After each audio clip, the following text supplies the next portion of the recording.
Hi guys, welcome back to the channel. For those of you who are new, my name is Marcos. I'm a software engineer based in Madrid. In today's video, I want to talk about all the progress I did for my password sharing service. I have two good news to share. The first one is that I finally picked a name for the service, Password Dealer. What do you guys think about it? The second one is that I managed to release it, but more on this later. Let's start with the first topic of the video, rate limiting. I wanted to ensure that nobody is able to create a lot of secrets in a short period of time, and for this I needed a rate limiter with two main requirements. The first one is that the limiter needs to be configurable by root, because for example, creating a secret should be more limited than listing all the secrets that you've created. And the second one is that it should be configurable by user type so that I can have different limits for anonymous and authenticated users. To specify the different combinations between roots and users, I created this config file. At the top level in this object, you have each root, and within each of them, you can define the limits for each type of user. For the actual implementation of the limiter, I'm using a sliding window counter, storing all the data in memory. I know that this is not the best practice, and ideally I should bag the data in a database, but it should work for now given the low usage I'll be getting initially. The way I'm identifying all the users in the rate limiter is by user ID in case they are authenticated, and by IP if they are not. In order not to use the IPs in clear, I'm hashing them using this FNB hash function. I'm using this function in particular because it's super fast, and for this use case I don't need the cryptographic features of a normal hash. The way I'm integrating the rate limiter in the service is by checking the limits before doing anything else.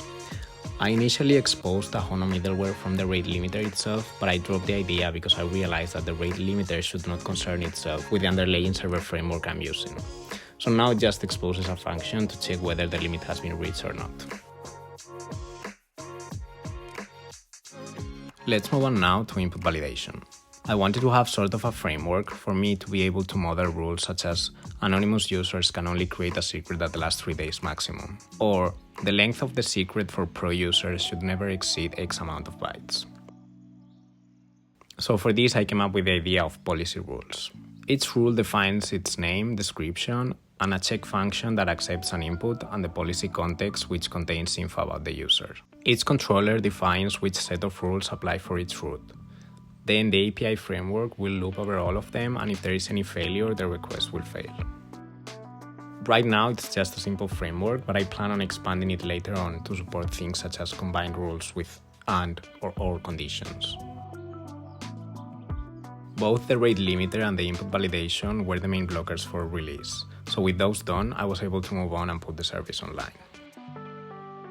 The first step was thinking for domains and buying whatever was available. I settled with pwddealer.com. Next, I moved on to explore where I wanted to host the service. I initially tried hosting it in DigitalOcean using their app platform service with an attached database, but I was having many issues when connecting the database to the service for some reason, so I discarded them. I then explored Railway as an alternative, but I hate their pay-per-resource pricing model. I want something a bit more predictable to avoid a massive bill at the end of the month. So in the end I went with Coolify plus a VPS from Hetner. It took a bit to set everything up, especially to ensure once again that the database was working as expected, but it's working fine for now. The setup in Coolify is very easy. I have two different components in my project. One is the mentioned database and another one is a Docker-based service app, which is the one running all the logic. One of the things that I like the most about Coolify is that it auto-updates whenever I push new changes to GitHub.